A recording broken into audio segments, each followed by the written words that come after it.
Welcome back inside the Ready Room. I'm Brittany MacLean Campbell, joined with Devin Heroux, and we are here at the end of night 5 finals at swim trials in Victoria. It's like we're broken records, but yet again, there was a world record broken. This one, to start off the night, it was phenomenal energy in this building. Devin, put it into words. 5 days of summer in Victoria, 3 world records, 2 Canadian records. This is one of the greatest swimming meets in the history of the sport. There it is. Look at it. It's jaw-dropping. It's eye-popping. And take it in. Let it soak in. And let us know if you find words to describe it. Exactly. And let me remind you, this is not normal.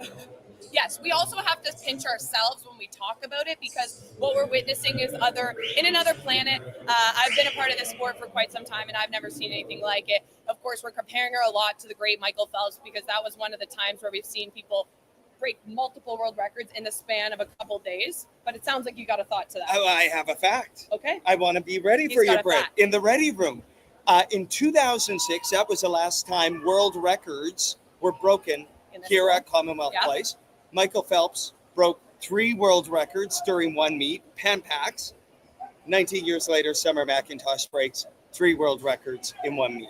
And we keep trying to put it in different, like you make the statement, 5 days, 5 events, 5 Canadian records, which are all lifetime best times, 3 world records, and the 2 that weren't world records were top 3 in history. Not 3 people, no.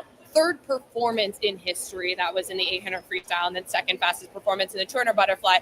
What we're witnessing just continues to amaze me. I said she would gain a little bit of taper as the days went on, but I'm continued to be amazed by it's one thing to come and do one record, but normally the business mode on Summer McIntosh, where she finishes a race, she locks in, she gets ready for what's next, and I'd love to hear what she has to say about this performance after the race.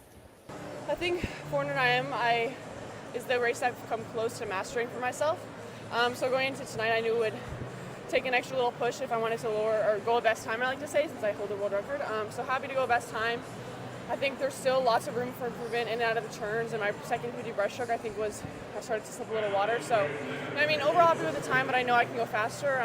But I'm excited to kind of keep pushing this event and always like having room for more. Summer, this is one of the greatest meets in the history of the sport. Have you been able to process any of it at all?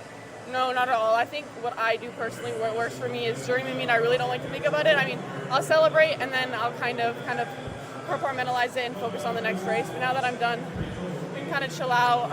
And then I got to double tomorrow for training, but I can kind of chill out and kind of go over with my coach and see where to make improvements heading into Singapore. And you really just use this as motivation and also validation for my training so far, and just to keep pushing and moving forward and work even harder from now into Singapore. I just, the perspective on the young 18-year-old, what she's learned, what she teaches all of us that are witnessing greatness in the sport. I hope she takes a moment to at least eat some junk food tonight and enjoy some time on the couch with her family. Maybe got the Drake blasting. I did see people, because we've talked about her favorite songs to listen to in the Ready Room, because we are the Ready Room. I saw a few people say they've been listening to them all day to get in the mood, which I love. I was like, yes, everybody get behind Summer, because we're witnessing incredible things. But talk a little about the moment you witnessed with Penny. Yeah, there at the end of the race, and you gave Penny her flowers earlier this week. Yes, it is Summer-mania here.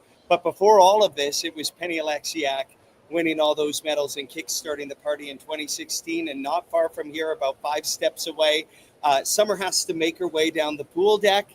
And waiting at the end of the deck was Penny Oleksiak. Take a look.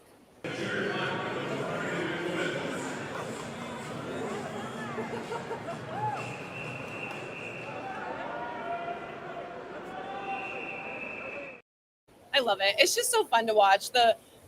The start, to me, this like new wave of swimming here in Canada, the start of it all was Penny, and then to see where Summer's taken it now and to watch them embrace and to think about all the Olympic medals that the 2 of them have gathered together in embrace, and it's really special. So kudos to Penny for sticking around, because she didn't race tonight, but she was a part of this amazing atmosphere rooting on everybody tonight. She was signing autographs earlier tonight. I had a chance to talk with her. We both did.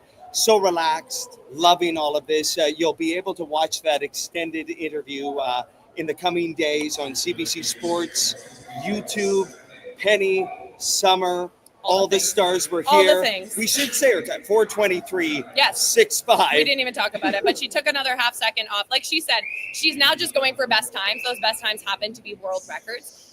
But a big congratulations on what we just witnessed, Summer McIntosh. We bowed down. We are in awe. We thank you for giving us a chance to have so much to talk about every day. But as you can see now, we don't have words anymore.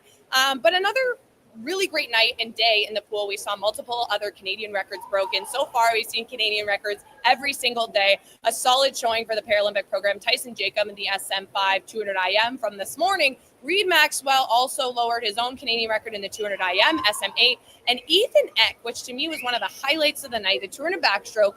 I don't think even himself realized that he was about to go that time. He said his goal was to go a 157, and he went down to 156.5, the fastest Canadian in history. He was racing against the previous one in Blake Tierney, both of them under that standard. And Devin, I know you got a chance to chat with him earlier. Yeah, an Eck of a swim. Sorry. I had to. Ethan Eck, only 18 years old, born in Tallahassee, Florida. His parents are Canadian from Vancouver. They were here in the crowd tonight. He's going to the World Championships. Here's Ethan Eck. Did you believe that was going to happen when you entered the pool here tonight? No, sir, not at all. I thought I was going to go like 57 high, and 56.5 was very unimaginable, so I'm very happy with that time. Some lane 6 smoke. When did you know that this race was in reach? You fought back in that final 50. I felt it this morning. I took it out at 57.6. Felt pretty good about that, and so I was just hoping tonight I could go under 58. So happy to make that A cut and get first. This is the first time you and I are talking, and Canadians are going to get to know you really quickly. What do you want them to know about you, Ethan? I like to golf outside of swimming, and swimming is my passion. I will forever do this until I'm old. So go Canada. I want to get on the golf course with Ethan. So that is an outstanding date. Ethan, whenever you want to go golfing, let us know. We're not very good, but we'll try our best. And that's what we hope for all the swimmers here tonight. A little shout out to Nick Bennett as well. Scared his own world record performance in the 200 IM earlier.